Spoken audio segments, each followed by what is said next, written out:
মুসল্লিয়ানে কেরাম, আমাদের জীবন থেকে আরেকটি বছরের বিদায় হচ্ছে।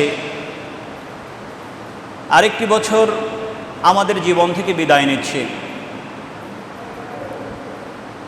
1445 হিজরি আরবি সন এখন চলছে। আগামী সোমবার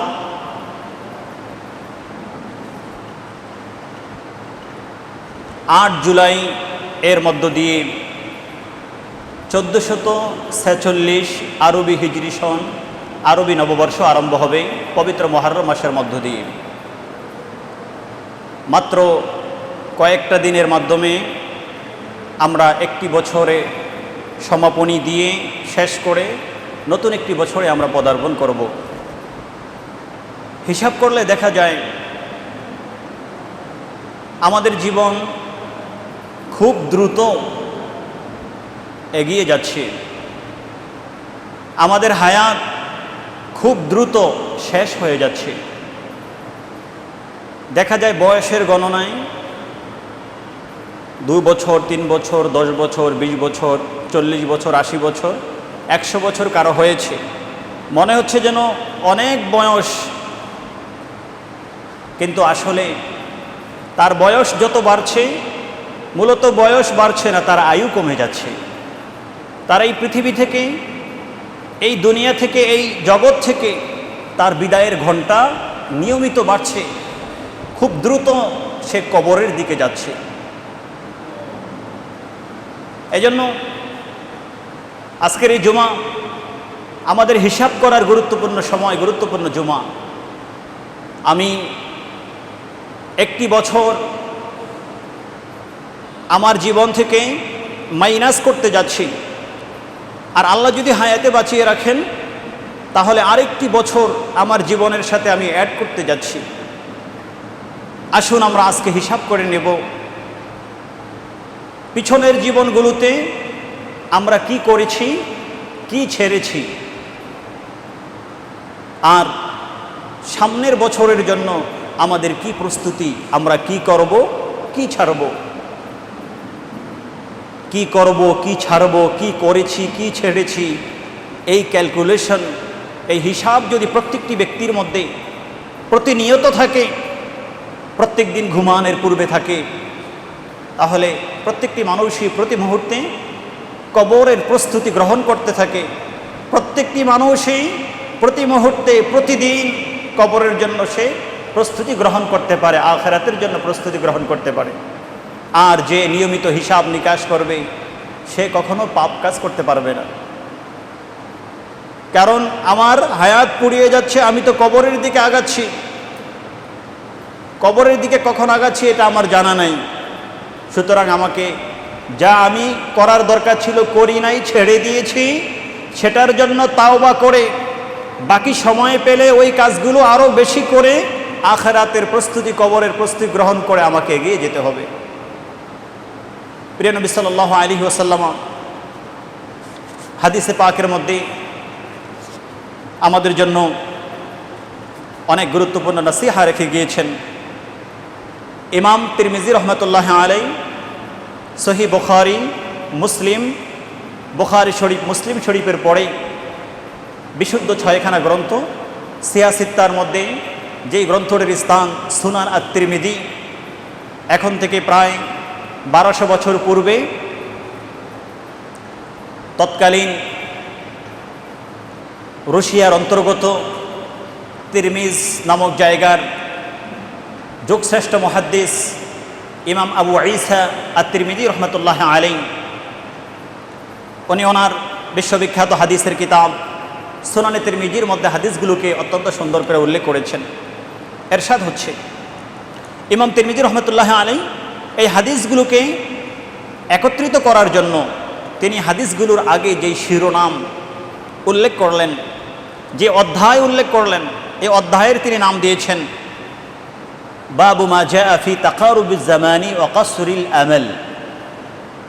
যে এই অধ্যায়ের মধ্যে আমি হাদিস উল্লেখ করব যে মূলত মানুষের হায়াত খুব দ্রুত ফুরিয়ে যায়, মানুষের হায়াত খুব দ্রুত শেষ হয়ে যাচ্ছে, মানুষের মৃত্যুর ঘণ্টা খুব দ্রুত বেজে উঠছে, প্রতিনিয়ত মৃত্যুর ঘণ্টা বেজে উঠছে, সময়গুলো ফুরিয়ে যাচ্ছে।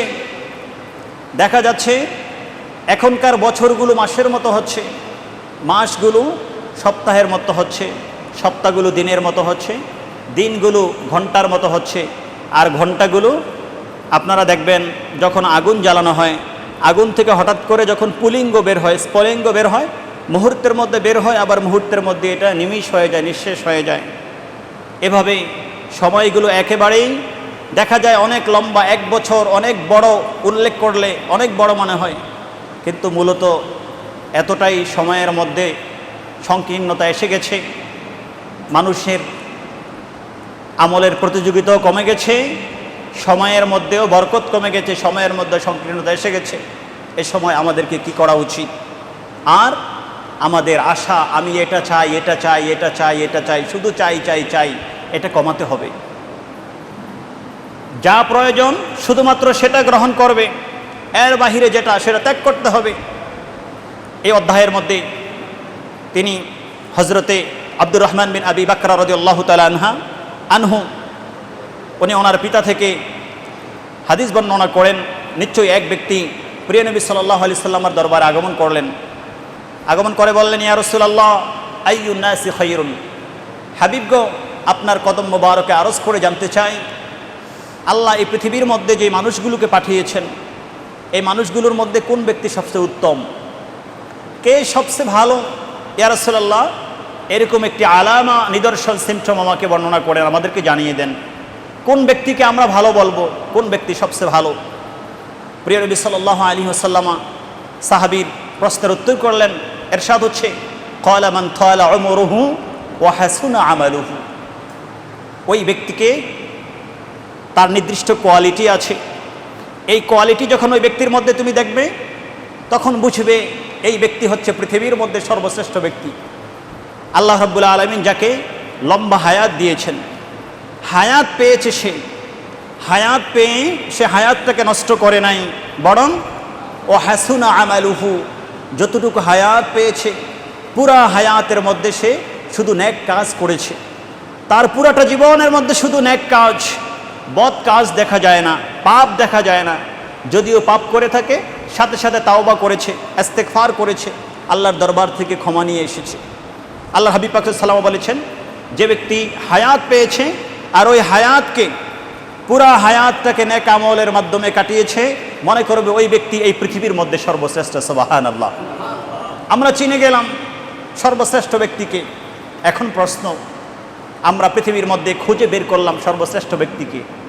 আমি যখন নিজের মধ্যে খুঁজতে আসলাম, আমি যখন নিজেকে জিজ্ঞেস করলাম আমি কি সর্বশ্রেষ্ঠ ব্যক্তি হয়েছি, তখন দেখলাম আমি তো অনেক লম্বা হায়াত পেয়েছি, আমার হায়াতের মধ্যে শুধু গুনাহ, আমার হায়াতের মধ্যে নেক আমল বলতে কিছু নাই। তাহলে কি আমি সেই কাতারে যেতে পারবো না, অন্তর্ভুক্ত হব না? না, হতে পারবেন, এখনও সময় আছে। আমরা সাথে সাথে পিছনে যা করেছি তার জন্য ইস্তেগফার করব, আর যতটুকু হায়াত বাকি আছে ততটুকু হায়াতে ভালো কাজ করে যাব ইনশাআল্লাহু তাআলা। আল্লাহ আমাদেরকেও ওই শ্রেণীর অন্তর্ভুক্ত করে দিবেন, আল্লাহুম্মা আমিন। সাহাবী আল্লাহর হাবিব পাক সাল্লাল্লাহু আলাইহি ওয়াসাল্লামকে দ্বিতীয় প্রশ্ন করলেন, ইয়া রাসূলুল্লাহ আইয়ুন নাসি শাররুন, হাবিব গো, মানুষের মধ্যে কোন ব্যক্তি সবচেয়ে নিকৃষ্ট? মানুষের মধ্যে কোন ব্যক্তি সবচেয়ে নিকৃষ্ট? ক্বালা মান তালা উমরুহু ওয়া সাআ আমালুহু।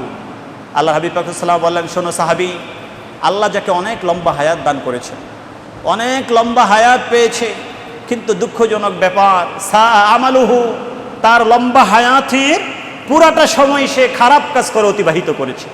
নাউযুবিল্লাহি মিনহু, নাউযুবিল্লাহি মিনহু।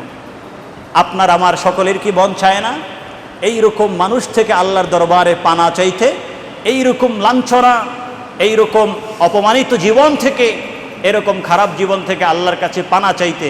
আমাদের কি মন চায় না? অবশ্যই মন চায়। আসুন আল্লাহ রাব্বুল আলামিনের দরবারে দরখাস্ত করি, আল্লাহ যতদিন পর্যন্ত আপনি আমাদেরকে জীবিত রাখবেন, যতদিন পর্যন্ত আমরা বেঁচে থাকব, জানি না আমার হায়াত আর কতদিন বাকি আছে, আমার হায়াত কি লম্বা হবে নাকি অল্প বাকি আছে। আপনার দরবারে দরখাস্ত, যতদিন বেঁচে থাকি আমরা যেন ভালো কাজ করতে পারি, ভালো মানুষদের অন্তর্ভুক্ত হই, আমরা যেন খারাপ কাজ থেকে বিরত থাকতে পারি, খারাপ মানুষের অন্তর্ভুক্ত হওয়া থেকে, তাদের সোহবত থেকে, তাদের সাথে বন্ধুত্ব করা থেকে, তাদের সাথে মিলামিশা থেকে, সব কিছু থেকে যেন আমরা দূরে থাকতে পারি। আল্লাহ তুমি আমাদেরকে কবুল করে। সকলে বলুন আল্লাহুম্মা আমিন। প্রিয় নবী সাল্লাল্লাহু আলাইহি সাল্লাম সাহাবায়ে কেরামদেরকে সংবাদ দিচ্ছেন, আমার উম্মতের হায়াত কতটুকু হবে। আমি তো জানি না আমার হায়াত কতটুকু হবে। ওমা তাদরি নাফসুম, আল্লাহ রাব্বুল আলামিন সূরা লুকমানের শেষের মধ্যে স্পষ্ট ঘোষণা করে দিয়েছেন, মানুষ জানে না তার হায়াত কতটুকু, তার জীবন কতটুকু, কোথায় সে মৃত্যুবরণ করবে, আগামী দিনকে সে কী রুজি রোজগার করবে, কোথায় কি হচ্ছে, এগুলোর ব্যাপারে মানুষ জানে না। আল্লাহর হাবিব পাক সাল্লাল্লাহু আলাইহি ওয়াসাল্লাম আমাদেরকে প্রস্তুতি গ্রহণ করার জন্য আমাদেরকে একটা গড় আয়ু, আমাদের কাছে একটা গড় আয়ুর তালিকা পেশ করলেন। আমাদেরকে একটা গড় আয়ুর কথা তিনি বললেন। এরশাদ হচ্ছে, ওমার উম্মতি মিন সিত্তিনা সানাতান ইলা সাবঈনা সানা, আমার উম্মতের গড় আয়ু হবে 60 থেকে 70 বছর। এই উম্মত স্বাভাবিকভাবে 60 থেকে 70 বছরের মাঝে ইন্তেকাল করবেন। 70 বছর পর্যন্ত 60 থেকে 70-এর মাঝে দুনিয়া থেকে বিদায় গ্রহণ করবে। এটা হচ্ছে গড় আয়ু। কারণ আমরা দেখতে পাই 50-60 বছরের আগেও অনেকে দুনিয়া থেকে চলে যাচ্ছেন, কেউ কেউ দুনিয়া থেকে চলে যাচ্ছেন, আবার 70-এর পরেও এখনও বেঁচে আছেন। আলহামদুলিল্লাহ, যারা 70-এর পরে এখনও বেঁচে আছেন, আমরা তাদের জন্য দোয়া করব, আল্লাহ যেন তাদের হায়াতের মধ্যে আরও বরকত দান করেন। আল্লাহুম্মা আমিন। আমাদের পিএসপি ফ্যামিলির চেয়ারম্যান মহোদয়, যার অবদানে আমরা এই মসজিদে এত সুন্দর পরিবেশ পেয়েছি, নামাজ পড়ছি, আমাদের আলহাজ সুফি মোহাম্মদ মিজানুর রহমান স্যার এখন 83তম বয়সে পদার্পণ করেছেন। আল্লাহ ওনার হায়াতের মধ্যে এতটা বরকত দিয়েছেন, ওনার হায়াত বলতে গেলে আল্লাহ এত সুন্দর করে সাজিয়ে দিয়েছেন। প্রত্যেকটি মুহূর্ত কল্যাণে এবং মানুষের কল্যাণে, মানুষের খেদমতে তিনি ব্যয় করছেন। আমরা দোয়া করি এ জাতীয় মানুষগুলো, যাদের হায়াতের মধ্যে যাদের হায়াতকে আল্লাহ লম্বা করেছেন, যাদের হায়াতের মধ্যে আল্লাহ বরকত দিয়েছেন, যাদের হায়াতের মধ্যে নেক কাজ করার আল্লাহ তৌফিক দিয়েছেন, এ জাতীয় মানুষগুলোর হায়াত যেন আল্লাহ আরও বেশি বাড়িয়ে দেন। আল্লাহুম্মা আমিন। এটা আমি ওনাকে দিয়ে উদাহরণ দেখালাম। আপনারা আর যারা আছেন সকলের জন্য আমরা দোয়া করব, আল্লাহ যাদের হায়াতকে 70-এর উপরে দিয়েছেন, আল্লাহ যেন তাদের হায়াতকে আরও বাড়িয়ে দেন, তারা যেন আরও বেশি বেশি নেক কাজ করতে পারে। আমরা যেন তাদের মতো নেককার ব্যক্তিদের সোহবত গ্রহণ করে, তাদের গুরুত্বপূর্ণ নসিহা, আদেশ, উপদেশগুলো গ্রহণ করে আমাদের নিজেদের জীবনকে যেন সুন্দর করে ঢেলে সাজাতে পারি, আমরা যেন সুন্দর মানুষ হতে পারি। আল্লাহ যেন কবুল করে না, আমিন। আর যারা 50-এর আগে কমে চলে যাচ্ছে, আমরা দোয়া করব আল্লাহ যেন এই উম্মতের হায়াতকে, আমরা দোয়া করতে তো অসুবিধা নেই, উম্মতের হায়াতকে যেন আল্লাহ বাড়িয়ে দেন। আল্লাহুম্মা আমিন। আল্লাহর হাবিব পাক সাল্লাল্লাহু আলাইহি ওয়াসাল্লাম গড় আয়ু বলে দিলেন 60 থেকে 70। তো এটা দ্বারা কি বোঝাচ্ছে? এটা দ্বারা বোঝাচ্ছে স্বাভাবিকভাবে তুমি 70 অতিক্রম করতে পারবে না। 60 যখন চলে আসবে সাবধান হয়ে যাবে। তোমার হায়াতের গড় যেই সময়সীমা সরকার কায়নাত দিয়ে দিয়েছেন, সেটার কাছাকাছি তুমি পৌঁছে গেছো। 60-এর পরে 70-এর মধ্যে যখন চলে যাবেন, তখন বুঝতে হবে আপনি রেড জোন পার করছেন, সতর্ক সীমায়, শেষ সীমায় আপনি পৌঁছে গেছেন। সুতরাং সাবধান, যে কোনো মুহূর্তে মালাকুল মাউত আজরাইল চলে আসতে পারে, প্রস্তুতি গ্রহণ করতে হবে। এটা আল্লাহর হাবিব গড় আয়ুর কথা বলে দিলেন, কিন্তু মূলত গড় আয়ু তো এটা আছে। আল্লাহর হাবিব এটা আমাদেরকে বলেন নাই 50-এর আগে মৃত্যু হবে না, 70-এর পরে বেঁচে থাকবে না, বরং ইদা জা আজালুহুম লা ইস্তাখিরুনা সাআতাও ওয়া লা ইস্তাকদিমুন। মানুষের সময় যখন চলে আসে, সেটা সে মায়ের পেট থেকে যেই মুহূর্তে পড়বে, ওই মুহূর্তেও তার ইন্তেকাল হতে পারে, অথবা মায়ের পেটেও তার ইন্তেকাল হতে পারে, একদিন দুদিন যাওয়ার পরেও হতে পারে, 1 বছর 2 বছরের মাথায় হতে পারে। আল্লাহ বলেছেন যখন সময় চলে আসবে, লা ইস্তাখিরুনা সাআতাও ওয়া লা ইস্তাকদিমুন, কাউকে সময় দেওয়া হবে না। এই জন্য আল্লাহর হাবিব আমাদেরকে গড় আয়ু বলেছেন প্রস্তুতি গ্রহণ করার জন্য। এই উম্মতের আয়ু অনেক কম। আগেরকার জামানায় 300, 400, 500, 1000, হাজারের উপরে আল্লাহ হায়াত দিয়েছেন তাদেরকে। তাদের সাথে তুলনা করলে আমাদের হায়াত তো একেবারেই নাই, একেবারেই কম।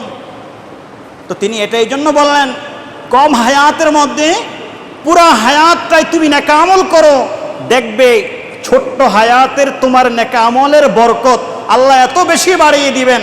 ওই সময়ের 1000 বছর হায়াত পেয়ে সে যেই বরকত পেয়েছে, যেই নেক আমল করে আল্লাহর দরবার থেকে যে সওয়াব পেয়েছে, প্রতিদান পেয়েছে, তোমার অল্প আয়ুর নেক আমলে আল্লাহ তার চেয়ে বেশি বরকত দিয়ে দিবেন। সুবহানাল্লাহ। এজন্য আসুন আমরা প্রস্তুতি গ্রহণ করি। সরকার কায়নাত গড়া আয়ুর যেই একটা আইডিয়া আমাদেরকে দিয়েছেন, ধারণা দিয়েছেন, সেটাকে সামনে রেখে আমরা প্রতি মুহূর্তে মৃত্যুর জন্য প্রস্তুতি গ্রহণ করি। আল্লাহ যেন আমাদেরকে সতর্ক থাকার তৌফিক দান করেন। আল্লাহুম্মা আমিন। মুসল্লিয়ান ইকরাম, এরপরে ইমাম তিরমিজি যে হাদিসটি নিয়ে আসলেন, খাদিমুর রাসূল সাল্লাল্লাহু আলাইহি সাল্লাম হযরতে সাইয়্যিদুনা আনাস রাদিয়াল্লাহু তাআলা থেকে বর্ণিত, প্রিয় নবী সাল্লাল্লাহু আলাইহি ওয়াসাল্লাম ইরশাদ করেন, লা তাকুমুস সাআতু হাত্তা ইয়াতাকারাবাজ জামান। কিয়ামত ততক্ষণ পর্যন্ত হবে না যতক্ষণ পর্যন্ত সময় ঘন্টা ঘন্টার মতোই ঘন্টা থাকবে, ঘন্টার হিসাব থাকবে, বছরের হিসাব থাকবে, কিন্তু এক বছর আপনি কিভাবে কাটিয়ে ফেললেন, কিভাবে যে এক বছর গেল আপনি বুঝতে পারবেন না। সময়ের গণনা ঠিক থাকবে কিন্তু এর মধ্যে বরকত কমে যাবে। ইয়াতাকারাবুজ জামান, সময়গুলো আর আগের মতো এত লম্বা মনে হবে না। এক বছরকে এক বছরের মতো লম্বা মনে হবে না, এক মাসকে এক মাসের মতো লম্বা মনে হবে না। ইয়াতাকারাবুজ জামান ফাতাকুনুস সানাতু কাশ-শাহরি।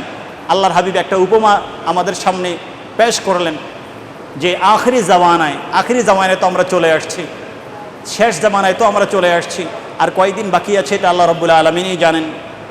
যে আখিরি জামানায় তাকুনুস সানাতু কাশ-শাহরি, এক বছর হবে মাসের মতো। আল্লাহ আল্লাহ, এক বছর 365 দিনের অনেক লম্বা সময়, 12 মাস। আল্লাহর হাবিব বললেন আখিরি জামানায় সেই 12 মাস মনে হবে মাত্র এক মাসের মতো। চিন্তা করছেন সময়ের বরকত কত কমে যাবে। অনেক লম্বা সময়কে আর লম্বা সময় মনে হবে না। এই জন্য মনে হবে মাত্র 2023 আমি শেষ করলাম, এর মধ্যেই দেখা যায় 2024 শেষ হয়ে গেল। মাত্র 1444 আমি শেষ করলাম, ওই দিন 1444-এ আমরা এখানে আলোচনা করলাম, শেষ করলাম। কোন দিক দিয়ে 1445 হিজরি সন, একটি বছর চলে গেল, আমাদের কোনো হিসাব নাই, আমরা টেরও পেলাম না। মনে হচ্ছে যেন এটা একটি মাসের মতো। আল্লাহর হাবিব এই জন্য বলেছেন সানাতুন কাশ-শাহরি, বছর হবে মাসের মতো, ওয়াশ-শাহরু কাল জুমআতি, আর এক মাসের 30 দিন সময় তোমাদের কাছে মনে হবে এক সপ্তাহের মতো, একটা জুমার মতো। একটা জুমা থেকে আরেকটা জুমার যে দূরত্ব মাত্র 7 দিন, মনে হবে আমার কাছে তো আসলে এটা গণনায় 30 দিন, কিন্তু 30 দিনের মধ্যে আমি বরকত পেয়েছি, বা 30 দিনকে আমি 7 দিনের মতো পেয়েছি। এক মাস হবে সপ্তাহের মতো। ওয়াতাকুনুল জুমআতু কাল ইয়াউমি, সপ্তাহ হবে দিনের মতো। ওয়ায়াকুনুল ইয়াউমু কাস-সাআতি, আর দিন হবে ঘন্টার মতো, 1 ঘন্টা। আপনি চিন্তা করেন 24 ঘন্টাকে যখন আপনি 1 ঘন্টায় নিয়ে আসবেন তখন কি অবস্থা হবে। আমাদের মাঝে চট্টগ্রাম বিশ্ববিদ্যালয়ের সম্মানিত ভিসি মহোদয় আগমন করেছেন। আমরা স্যারকে ওয়েলকাম জানাচ্ছি, স্বাগতম জানাচ্ছি। আল্লাহ রাব্বুল আলামিন এর দরবারে স্যারের জন্য দোয়া করছি। আল্লাহ রাব্বুল আলামিন যেন আমাদের ভিসি স্যারকে, চট্টগ্রাম বিশ্ববিদ্যালয়কে সারা পৃথিবীর মধ্যে গুরুত্বপূর্ণ জায়গায় নিয়ে যাওয়ার তৌফিক দান করেন।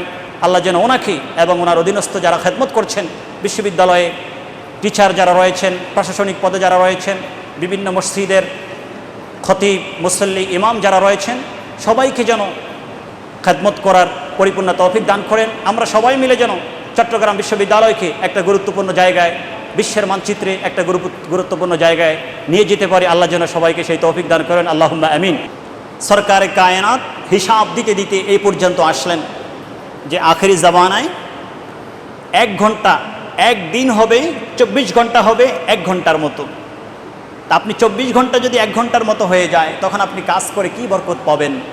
আপনার জীবনের হিসাব নিকাশ তো আপনি মিলাতে পারবেন না, হিসাব মিলবে না। আর 1 ঘন্টা হবে কা আল জামরাতি কা দরমাতি বিন্নার, যখন আগুনকে প্রজ্বলিত করা হয়। বিশেষ করে আপনারা কামারের দোকানে যখন যাবেন দেখবেন, কামার যখন আগুনকে প্রজ্বলিত করে তার ভাট্টার মধ্যে যখন ফুৎকার দেয়, তখন দেখবেন একের পর এক স্ফুলিঙ্গ পুলিঙ্গগুলো বের হতে থাকে, বের হয়ে যাচ্ছে, আবার মুহূর্তের মধ্যে, নিমিষের মধ্যে অস্তিত্বহীন হয়ে যাচ্ছে, অস্তিত্ব হারিয়ে ফেলছে। তো আখরি জামানায় মানুষের কাছে ঘন্টা, 60 মিনিটের যে ঘন্টা, এই ঘন্টাগুলো ওই মুহূর্তের মধ্যে জ্বলে ওঠা স্ফুলিঙ্গের মতো, আবার মুহূর্তের মধ্যে, নিমিষের মধ্যে শেষ হয়ে যাওয়া স্ফুলিঙ্গের মতো হবে। অর্থাৎ 1 ঘন্টা তার কাছে কিছুই মনে হবে না। সেই সময়ে কিন্তু আমরা চলে আসছি। এজন্য হিসাব করতে হবে, আমার 1 বছর আর সেই আগের মতো 365 দিনের সেই বরকত হয়তোবা আমি নাও পেতে পারি, এত লম্বা আমার গণনায় হবে, কিন্তু আমার বরকত সেটাকে দেখতে পাবো 1 বছর 1 মাসের মতো, 1 মাস 1 সপ্তাহের মতো, 1 সপ্তাহ দিনের মতো, দিন ঘন্টার মতো, ঘন্টা সেই পুলিঙ্গের মতো, আমাদের জীবন কিন্তু এত দ্রুত অতিবাহিত হয়ে যাচ্ছে। আমাদের যে কাজ করতে হবে, প্রত্যেকটি মুহূর্তে আমাদেরকে নেকা আমলের প্রতিযোগিতা করতে হবে। আমি ভালো কাজ করছি কিনা, কি করছি, অসহায় মানুষের পাশে, সুবিধা বঞ্চিত মানুষের পাশে, বিপদগ্রস্ত মানুষের পাশে আমি দাঁড়াতে পারছি কিনা, দাঁড়াচ্ছি কিনা, আল্লাহ রসুল আমাকে যে আদেশ করেছে আমি সেই অনুযায়ী চলছি কিনা, যা থেকে বারণ করেছে আমি তা থেকে বিরত থাকছি কিনা। সময় চলে আসছে ভালো করে হিসাব করার, প্রতি মুহূর্তে, প্রতিদিন ঘুমানোর পূর্বে হিসাব করার। আমরা যেন প্রত্যেকটি মুহূর্তে ভালো করে হিসাব করতে পারি। আল্লাহ যেন আমাদেরকে তৌফিক দান করেন, আল্লাহুম্মা আমিন। মুসল্লিয়ানে কেরাম, হজরতে ইবনে ওমর রাদিয়াল্লাহু তাআলা আনহু হাদিসে পাকের মধ্যে ইরশাদ করেন, কোনো একদিনের ঘটনা, বিখ্যাত সাহাবী হজরত ইবনে ওমর রাদিয়াল্লাহু তাআলা আনহু, যিনি হচ্ছেন ইসলামের দ্বিতীয় খলিফা হজরতে আমিরুল মুমিনিন ওমর ইবনুল খাত্তাব রাদিয়াল্লাহু তাআলা আনহুর সাহেবজাদা। আল্লাহর হাবিবের যতজন হাদিস বর্ণনা করেছেন তাদের মধ্যে তিনি শ্রেষ্ঠ মুহাদ্দিস সাহাবায়ে কেরামদের মধ্যে। হজরতে ইবনে ওমর রাদিয়াল্লাহু তাআলা আনহু তিনি ইরশাদ করছেন, কোনো একদিন আল্লাহর হাবিব পাক সাল্লাল্লাহু আলাইহি ওয়াসাল্লাম আমার শরীরের কোনো এক জায়গায় ধরলেন। কোথাও আছে হাতের মধ্যে ধরলেন, কোনো বর্ণনায় আল্লাহর হাবিব পাক সাল্লাল্লাহু আলাইহি ওয়াসাল্লাম আমার শরীরের কোনো এক জায়গায় উনি ওনার হাত মোবারক দিয়ে স্পর্শ করলেন, ধরলেন। ধরার পরে আল্লাহর হাবিব পাক সাল্লাল্লাহু আলাইহি ওয়াসাল্লাম আমার কাছে গুরুত্বপূর্ণ কতগুলো নসিহা পেশ করলেন। শোনো ইবনে ওমর, কুন ফিদ দুনিয়া কাআন্নাকা গরীবুন। ইবনে ওমর, তুমি জানো এই হায়াত, এই দুনিয়াতে এই জিন্দেগি কিভাবে অতিবাহিত করতে হবে। কুন ফিদ দুনিয়া, তুমি দুনিয়া অতিবাহিত করবে কাআন্নাকা গরীবুন, মনে হচ্ছে তুমি একজন অপরিচিত মানুষ, তোমাকে কেউ চিনে না, তুমি অপরিচিত, তোমার কাছে ধন সম্পদের কোনো অহংকার নেই, তোমার কাছে পরিচিতির কোনো অহংকার নেই, তোমার কাছে বংশের কোনো অহংকার নেই, তোমার কাছে তোমার পদের কোনো অহংকার নেই, কোনো কিছুর অহংকার নেই। অপরিচিত পথিক মুসাফিরের মতো তুমি জীবনযাপন করবে। কুন ফিদ দুনিয়া কাআন্নাকা গরীবুন আও আবিরু সাবিল, অথবা তুমি মনে করবে প্রত্যেকটি মুহূর্তে তুমি একজন মুসাফির। আমরা চট্টগ্রাম থেকে সংক্ষিপ্ত সফরের জন্য যখন আমরা ঢাকা রওনা করি, চট্টগ্রাম থেকে ঢাকা রওনা করার সময় আমার প্রস্তুতি কি থাকে? আমি কি আমার পুরো বাড়িটা আমার সাথে সফরে নিয়ে যাই? না, চট্টগ্রাম থেকে যখন ঢাকা রওনা করি, যখন আমরা সংক্ষিপ্ত সফরে বের হই, আমার কি আর দরকার হয়? আমার এই সংক্ষিপ্ত পথ চলার জন্য সামান্য কিছু পাথেও আমি আমার সাথে গ্রহণ করি। এখানে নেওয়ার জন্য আমি যদি আল্লাহর হাবিবের সুন্নাহ অনুযায়ী চলে থাকি, তাহলে আমি আমার সাথে একটা মেসওয়াক নিয়ে নিই। যতবার নামাজে রক্ত হবে আমি উজু করব, আমি মেসওয়াক করে নিব। আল্লাহর হাবিবের সুন্নাহ অনুযায়ী যদি আমি আমার জীবনকে পরিচালিত করে থাকি, তাহলে আমি আমার পকেটের মধ্যে অথবা আমার ব্যাগের মধ্যে টিস্যু পেপার নিয়ে নিই, যে আমি যতবার ইস্তেঞ্জা করব, যতবার আমি আমার সেই প্রাকৃতিক ডাকে আমি সাড়া দিব, ততবার আমি ঢিলাকুলু পানি ব্যবহার করার পরে আমি টিস্যু পেপার ব্যবহার করতে পারবো, আমি এই কাজগুলো করতে পারবো। আমার সাথে আমি প্রয়োজনীয় টাকা পয়সা নিয়ে নিই। আমার এই সংক্ষিপ্ত চলার পথে যেই কয়েকবার খাবারের প্রয়োজন হবে, যেন আমি খাবারগুলো খেয়ে নিতে পারি। একেবারেই সামান্য প্রস্তুতি নিয়ে আমি সফরে বের হই। চট্টগ্রাম থেকে ঢাকা সফর যেভাবে একেবারে সামান্য প্রস্তুতির দরকার হয় না, সামান্য প্রস্তুতিতেই আমরা সফর করতে পারি। আল্লাহর হাবিব পাক সাল্লাল্লাহু আলাইহি ইবনে ওমর রাদিয়াল্লাহু তাআলার মাধ্যমে সারা পৃথিবীর সকল মুসলমানকে বললেন, উম্মতকে বললেন, শোনো, তুমি পৃথিবীতে বসবাস করবে একজন মুসাফিরের মতো, তোমার কিছু নাই। মুসাফির যেমন একেবারে সামান্য প্রস্তুতি নিয়ে বের হয়, পৃথিবীর সাথে এভাবে একেবারে সামান্য প্রস্তুতি নিয়ে পৃথিবী অতিক্রম করবে, হায়াতকে অতিক্রম করবে। পৃথিবীতে থাকার জন্য অনেক কিছু দরকার হয় না। আমরা ধন সম্পদের পিছনে ছুটছি, একের পর এক আমরা সম্পদের পিছনে ছুটছি। আপনি বলুন, আমি আপনি হিসাব করি, আমি আপনি দিনে 3 বেলা খাওয়ার জন্য আমার কি দরকার আছে? আমি আপনি একটি ঘরে থাকার জন্য আমার কি দরকার আছে? আমার আপনার চিকিৎসার জন্য, পরিবারকে চালানোর জন্য আমার কি দরকার আছে? যা কিছু দরকার ততটুকুর যোগান দেওয়ার আমি চেষ্টা করি। এর বাহিরে অতিরিক্তর পিছনে ঘুরে কি লাভ? আমি তো কয়েকদিনের মধ্যেই দুনিয়া থেকে চলে যাব। বলুন, এত সম্পদ, এত অট্টালিকা আমি গড়ে গেলাম, আমি কি এগুলা কবরে নিয়ে যেতে পারবো? আমরা কি কেউ নিয়ে যেতে পারবো? আমাদের পূর্বপুরুষরা কি নিয়ে যেতে পেরেছে? না, পারবে না। হ্যাঁ, নিজের জন্য যা দরকার, নিজের পরিবারের জন্য যা দরকার, এবং আপনি যাদেরকে রেখে যাচ্ছেন, আল্লাহর হাবিব পাক সাল্লাল্লাহু আলাইহি ওয়াসাল্লাম কিন্তু আবার বলেছেন, লা তাতরুক আওলাদাকা, তোমরা তোমাদের সন্তানদেরকে এমনভাবে ছেড়ে যেও না তোমরা ইন্তেকালের পরে তারা মানুষের কাছে ভিক্ষা করবে না। তুমি তোমার জন্য যা দরকার তোমার পরিবার পরিজনের জন্য যা দরকার, এবং যাদেরকে রেখে যাচ্ছ তাদেরকে তারা তোমার পরে চলার জন্য যা দরকার, এতটুকু যথেষ্ট। এর বাহিরে এর পিছনে ঘুরে শুধু সময়গুলোকে নষ্ট করা ছাড়া আর কিছু না। এই জন্য ইবনে ওমর রাদিয়াল্লাহু তাআলাকে তিনি বললেন, কুন ফিদ দুনিয়া কাআন্নাকা গরীবুন আও আবিরু সাবিল।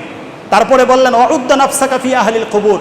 শোনো ইবনে ওমর, শোনো আমার উম্মত, উদ্দা নাফসাকা, তুমি তোমার অন্তরকে, তুমি তোমাকে সব সময় মনে করবে মিন আহলিল কুবুর, তুমি কবরের বাসিন্দা। কত বড় গুরুত্বপূর্ণ নাসিহা চিন্তা করেন। আল্লাহর হাবিব প্রত্যেকটি উম্মতকে বলছেন, শোনো, প্রত্যেকটি মুহূর্তে তুমি তোমাকে মনে করবে তুমি কবরের মধ্যে আছো, তুমি কবরের বাসিন্দা। তো কবরের মধ্যে থাকতে আপনার কি দরকার? তার মানে প্রত্যেকটি মুহূর্তে মনে করবে মৃত্যু তোমার কাছে। যতকাল পর্যন্ত, যতটুকু সময় তুমি মনে করবে মৃত্যু তোমার সম্মুখে, খোদার কসম কোনো ব্যক্তি ততক্ষণ পর্যন্ত সে কোনো পাপ কাজ করতে পারবে না। প্রত্যেকটি মুহূর্তে তাকে বাধা দিবে। বাদশাহ হারুন রশিদ এক সময়ের কত বড় বাদশাহ ছিলেন, যারা ভালো বাদশাহ ছিলেন, নেককার ছিলেন, বুজুর্গ ছিলেন, তাদের মধ্যে অন্যতম একজন ছিলেন বাদশাহ হারুন রশিদ রহমতুল্লাহ আলাইহি। ওই সময়ের মস্ত বড় একজন আল্লাহর ওলি, আধ্যাত্মিক তাপস বুজুর্গ ছিলেন বাহলুল, যাকে মানুষ বাহলুল পাগল বলে ডাকত। আসলে তিনি আল্লাহর পাগল, মানুষের দৃষ্টিতে জমিনে পাগল, কিন্তু ওই ব্যক্তি মূলত আল্লাহর পাগল হয়ে গেছে। তার কার্যক্রম কাজগুলো এরকম পাগলের মতোই দেখা যেত। হজরতে সেই বাদশাহ হারুন রশিদ রহমতুল্লাহ আলাইহি তিনি একদিন বাহলুল দরবেশকে, পাগলকে বললেন, তুমি আমাকে একটু নসিহত করো, তুমি আমাকে উপদেশ দাও। আহা, এই রকম অবস্থা যদি বর্তমানের রাজা বাদশাদের থাকতো, বর্তমানের যারা বড় বড় দায়িত্বে, যারা আপনারা সবাই সারা পৃথিবীতে বড় বড় জায়গায় পৌঁছে গেছে, সকলের যদি এই রকম নসিহত গ্রহণ করার মন মানসিকতা থাকতো, যে ভালো মানুষ দেখলে বলবে আমাকে একটু ভালো নসিহত করো, তাহলে দেখতেন পৃথিবীর মধ্যে শান্তি নেমে আসতো, আমিত্ব থাকতো না। ধনী গরিব, রাজা প্রজা যেভাবে এক কাতারে নামাজে দাঁড়িয়ে যায়, দেখতেন মাঠে গেলেও সবাই এক কাতারে থাকতো, ইনসাফ বজায় থাকতো। কিন্তু এগুলি এখন উঠে গেছে, আমাদের জন্য শিক্ষা রয়ে গেছে। বাহলুল বললেন, বাদশাহ আমি আপনাকে যেই নসিহত করবো আপনি সেটা শুনবেন? হ্যাঁ, শোনার জন্যই তো তোমাকে বলেছি আমাকে নসিহত করো। তখন বাহলুল দরবেশ বললেন, বাদশাহ হারুন রশিদ শুনেন, হাযিহি কুসুরুকুম ওয়া হাযিহি কুবুরুকুম। বাদশাহ হারুন রশিদের বাস করার মতো তার যেই বাসভবন, অট্টালিকার দিকে ইশারা করলেন, আর তার পাশেই বাদশাহ হারুন রশিদের রাষ্ট্রীয় গোরস্থান, তার পারিবারিক কবরস্থানের দিকে ইশারা করলেন যে, বাদশাহ হারুন রশিদ, আপনাকে নসিহত করার মতো আমার তেমন কিছু বলা দরকার নাই, শুধু দুইটা জিনিস আপনি সবসময় মনে রাখবেন। হাযিহি কুসুরুকুম, এটা হচ্ছে আপনার প্রাসাদ, আর হাযিহি কুবুরুকুম, আপনার প্রাসাদের পাশে এটা হচ্ছে আপনার কবর। আপনার প্রাসাদকে, আপনার কবরকে, দুটাকে সবসময় আপনার মাথার মধ্যে এক করে রাখবেন। আপনার চিন্তা চেতনায়, ধ্যানে খেলে সবসময় আপনার প্রাসাদ এবং আপনার কবর দুইটাকে এক চিন্তার মধ্যে রাখবেন। দেখবেন পৃথিবীতে কোনো পাপ আপনাকে স্পর্শ করতে পারবে না। প্রত্যেকটি মুহূর্তে আপনি চেঞ্জ হতে থাকবেন, পরিবর্তন হতে থাকবেন, আপনি জান্নাতি মানুষের রূপায়িত হয়ে যাবেন। সুবহানাল্লাহ। প্রিয় নবী সাল্লাল্লাহু আলাইহি ওয়া আলিহি ওয়াসাল্লামা সাহাবা ইকরামদেরকে এভাবে নসিহত করতে লাগলেন। আর একদিনের সফরে আল্লাহর হাবিব পাক সাল্লাল্লাহু আলাইহি ওয়াসাল্লামা তিনি দেখতে পেলেন একজন সাহাবী হযরত আব্দুল্লাহ ইবনে আমর রাদিয়াল্লাহু তাআলা আনহু, তিনি ওনার একটি কুঁড়ে ঘর ছিল, ওই ঘর নষ্ট হয়ে গেছে, ওই ঘরের মেরামত করছেন। ওনাহনু নুআলিজু খুসাল্লানা, তিনি বলছেন আমাদের একটি কুঁড়ে ঘর ছিল, এই কুঁড়ে ঘরের মেরামত করছিলাম। ফাকালা মা হাদা, আল্লাহ হাবিব পাক সাল্লাল্লাহু আলাইহি ওয়াসাল্লাম বললেন, হে আমর ইবনুল আস, এটা কি? তিনি তো দেখছেন, তারপরে জিজ্ঞেস করছেন বিশেষ একটা নসিহা প্রদানের জন্য, যে মা হাদা, এটা কি? তখন ফাকুলনা কাদ ওয়াহিয়া, আমর ইবনুল আস রাদিয়াল্লাহু তাআলা আনহু, আব্দুল্লাহ ইবনে আমর রাদিয়াল্লাহু তাআলা, তিনি বলেন, ইয়া রাসূলুল্লাহ, আমার এই কুঁড়ে ঘরটি এটি এখন আর বসবাসের উপযুক্ত না, এটাকে মেরামত করতে হবে, যার কারণে আমি মেরামত করছি। ফানাহনু নুসলিহু ফাকাল মা আরা আল আমরা ইল্লা আ'জালা মিন যালিকা। আল্লাহর হাবিব পাক সাল্লাল্লাহু আলাইহি ওয়াসাল্লাম বললেন, তুমি তোমার কাজ করো, করতে থাকো, অসুবিধা নেই, এটা তো করতে হবে বাসস্থানের জন্য। কিন্তু আব্দুল্লাহ ইবনে আমর, তুমি জানো আমি কি দেখতে পাচ্ছি? আমি দেখতে পাচ্ছি তোমার ঘরের কাজ করার জন্য যতটুকু সময় তুমি ব্যয় করছো, মৃত্যু তোমার আরো কাছে চলে আসছে। সুবহানাল্লাহ। মৃত্যু তোমার আরো কাছে চলে আসছে, মৃত্যু তোমার আরো নিকটে চলে আসছে। আল্লাহর হাবিব এটার দ্বারা ওনাকে দুনিয়া করা নিষেধ করেন নাই। ঘর নষ্ট হলে মেরামত করতে হবে, আমার খাদ্যের জন্য খাদ্যের পিছনে ছুটতে হবে, হালাল রুজির পিছনে আমাকে ছুটতে হবে, সব করতে হবে। প্রত্যেকটি কাজের সাথে মনে রাখতে হবে আমার প্রত্যেকটি কাজ যেন আল্লাহর ইবাদতে পরিণত হয়।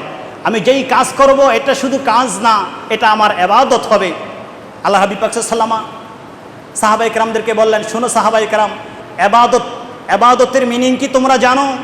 ইবাদতের পরিধি কত বড় তোমরা জানো? হাত্তা আল লুকমাতাল্লাতী আনতা তাজআলু ফি ইমরাআতিকা সাদাকা। আল্লাহর হাবিব পাক সাল্লাল্লাহু আলাইহি ওয়াসাল্লাম বললেন, স্বামী স্ত্রী তারা একজন আরেকজনকে মহাব্বত করে খানার যেই লোকমাটা একজন আরেকজনের মুখে তুলে দেয়, এটা তো তারা মনে করে এটা তাদের প্রেম ভালোবাসা মুহাব্বা। হ্যাঁ, সেটা ঠিক আছে। এটা যদি আল্লাহর সন্তুষ্টির উদ্দেশ্য করে থাকে, আল্লাহর হাবিব বলেন আল্লাহ এটার মধ্যেও ইবাদত লিখে দিয়েছেন, এটার মধ্যেও সওয়াব লিখে দিয়েছেন। সুবহানাল্লাহ। এজন্য প্রত্যেকটি কাজকে যদি আমি ইবাদত মনে করি, প্রত্যেকটি কাজকে যেন আল্লাহ রাসূলের রাজামন্দির জন্য আমি প্রস্তুত করি, তাহলে আমার দুনিয়াও আখিরাত হবে, আখিরাত তো আখিরাত হবে, আমার দুনিয়াও আখিরাত হয়ে যাবে। আসুন আমরা আমাদের সংক্ষিপ্ত এই হায়াতে প্রস্তুতি গ্রহণ করি, আমরা আমাদের প্রত্যেকটি মুহূর্তকে কাজে লাগাই ইবাদতের মাধ্যমে আল্লাহ রাসূলের রাজামন্দির জন্য আমরা প্রত্যেকটি কাজকে পরিচালিত করি। তিনি যেন আমাদেরকে তৌফিক দান করেন। আল্লাহুম্মা আমিন। একটু মহব্বতে দরুদ শরীফ পড়ুন। আল্লাহুম্মা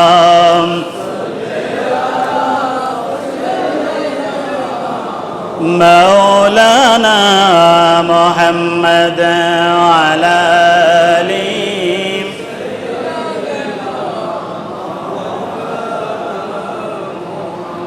আমরা আলোচনার শুরুতে বলেছিলাম 1445 হিজরি নববর্ষ, হিজরি সন, আরবি সন 1445টি বছর বিদায় নিচ্ছে।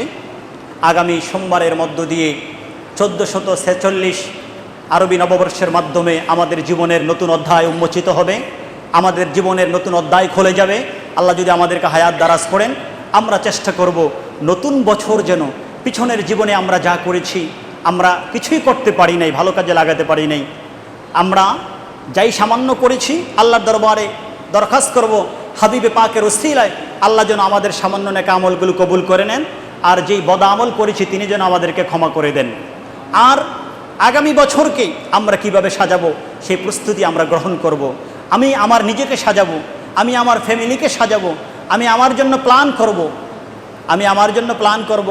প্ল্যান শুধু ওই যে ফ্যামিলি প্ল্যান, সেখানে ওটার মধ্যে সীমাবদ্ধ না, আপনার নিজের প্ল্যান আছে। আমরা নতুন বছরে আসার মাধ্যমে আমার জীবনের জন্য আমি আগামী বছর কিভাবে চলবো, আমার ফ্যামিলিকে, আমার সন্তানদেরকে, আমার বাবা মাকে, আমার সোসাইটিকে, আমার মসজিদকে, আমার মাদ্রাসাকে, আমার স্কুলকে, আমার ইউনিভার্সিটিকে, আমার দেশকে, আমি যেখানে আছি সেই জায়গাকে কিভাবে আমি খেদমত দিব, সেবা দিব, কিভাবে ভালো দিকে পরিবর্তন আনার চেষ্টা করব, সেই দিয়ে আমরা চিন্তা করব। আল্লাহ রাব্বুল আলামিন যেন আমাদেরকে তৌফিক দান করেন। আল্লাহুম্মা আমিন। মুসল্লিয়ানে কেরাম, আমি আপনাদেরকে কয়েকটি দাওয়াত দিচ্ছি। আগামী সোমবার 1446 হিজরির মধ্য দিয়ে নতুন বর্ষ আরম্ভ হতে যাচ্ছে। আগামী সোমবার 8 জুলাই প্রথম মুহররম। আপনারা জানেন বাংলাদেশের বিভিন্ন জায়গায়, বিশেষ করে চট্টগ্রামের ঐতিহ্যবাহী জামে মসজিদ, জাতীয় জামে মসজিদ, জমিয়তুল ফালাহ মসজিদের ময়দানে 10 দিন ব্যাপী আহলে বাইতের নবী সাল্লাল্লাহু আলাইহি সাল্লাম এবং দ্বীনের বিভিন্ন বিষয়কে নিয়ে আলোচনা হয়। 10 দিন ব্যাপী মাহফিল হয়। সেই মাহফিল আগামী সোমবার থেকে আরম্ভ, আর আগামী 17 তারিখে সেটা শেষ হবে। আপনারা যারা পারেন সেই মাহফিলে উপস্থিত থাকবেন। দেশ বিদেশের বরেণ্য ওলামায়ে কেরাম আসবেন।